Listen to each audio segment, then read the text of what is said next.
Worldwide parent coach and conscious educator Sue DeCaro is on a mission to revitalize the joy in parenting. Welcome to Conscious Parents, Thriving Kids, a podcast designed to help parents all over the world create deeper connections with themselves and their children while overcoming life's daily parenting challenges. Listen in if you want to bring more laughter, love, and enjoyment to your home life. Welcome to Conscious Parents, Thriving Kids, a place for all things parenting. I am your host, Sue DeCaro. Words carry weight. That's a very powerful statement. When it comes to our language, what we say and how we say it are both so important.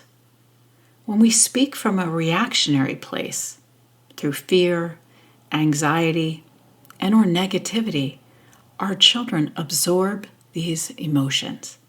They feel it and they take it in.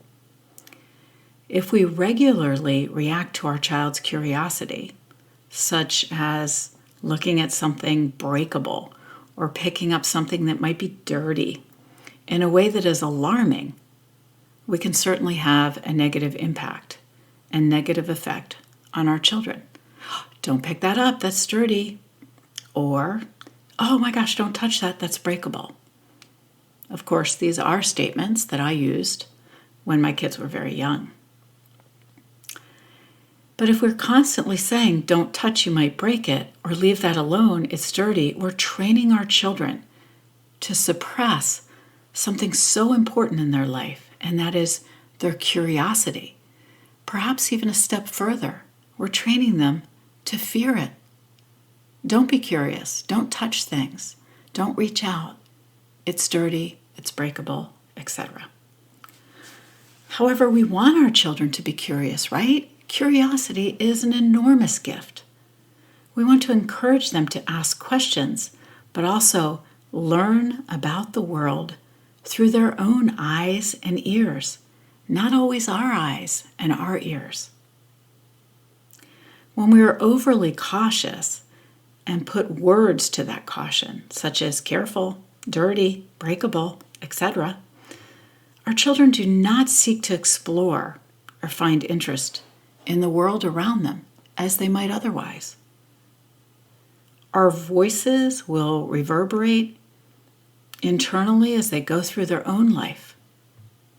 They might be adults and still hear us saying, don't touch that, that's dirty, you might break it. Many times they take our phrases, comments, fears, and anxieties into their parenting and their families. And these cycles continue. It becomes part of their conditioning. However, when we use our words with intention and thoughtfulness, we can have a positive impact on our children, their development, and their self-esteem. For example, as your child is investigating the world around them, touching things, picking up things, let them do it themselves without your words stopping them. They may break a few things. They may get a little dirty, but that's okay. That's part of life. Imagine if they can look at something on a table, perhaps glass, without always hearing, be careful, or don't touch that. What if something breaks? Well, if something breaks, we clean it up and we move on. What if they dig in the dirt and stain their white shirt? But they truly connected with nature. They enjoyed it. They were curious. They saw worms and bugs, and they had an awesome time. Isn't that more important than the dirt, than the stains on their shirt? What they learned through nature and digging has a huge impact on their lives and really allowed them to be curious. If we turn it around and focus on the stains on the shirt, that curiosity might start to become squashed. So often, we want to protect our children from harm or harming something else. But in doing so on a day-to-day basis, we knock their spirit and their curiosity down. When your child is curious, they are learning who they are, and they are taking interest in the world around them, which is all part of growing, thriving, learning, and developing. This is a child's world. We, too, as adults, could learn from their curiosity and engage in some curiosity ourselves. So when you think about your children and their uniqueness and their curiosity, what does that look like? Are they curious about nature? Are they interested in digging in the dirt? Do they like to touch things or look at things deeply and perhaps make up stories as they look? Do we want to help them to connect to the curious side of themselves, of their childhood, as they continue to learn and grow, and really help them to enable this curiosity and connect with it, wherever it might be? How can we allow more curiosity in our children's lives? If we can step back, take a deep breath, use silence as a strategy, and observe our children at play, we may actually encourage their curiosity rather than tarnish it. When we think about the language that we bring to parenting and this reactionary place of don't touch that or don't touch this, we need to ask ourselves, where is this coming from? Is this from our own conditioning? Is this how we were raised? How can we break the cycle of stopping our children's curiosity from growing and developing?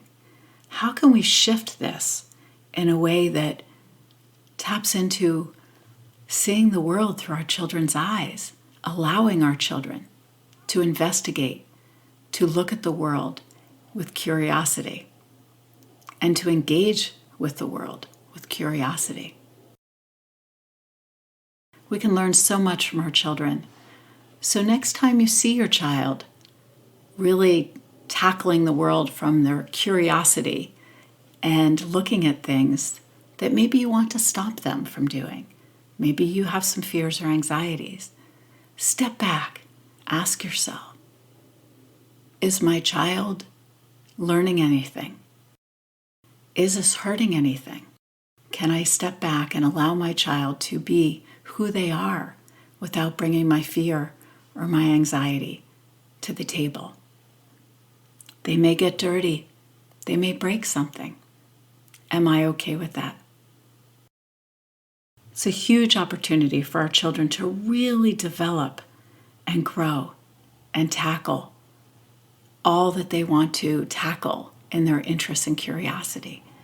So step back, take a deep breath, and use silence as a strategy to reflect on where you're coming from and how you can open the door to this newfound curiosity that you're seeing as your child is developing and thriving. Thank you for joining me. Remember, every moment is a new moment for conscious connections. Thanks for listening to Conscious Parents, Thriving Kids. If you like what you heard, please subscribe, rate, and review at iTunes or wherever you listen in. And be sure to visit DeCaroParentCoaching.com for a free download of 10 ways to connect with your child.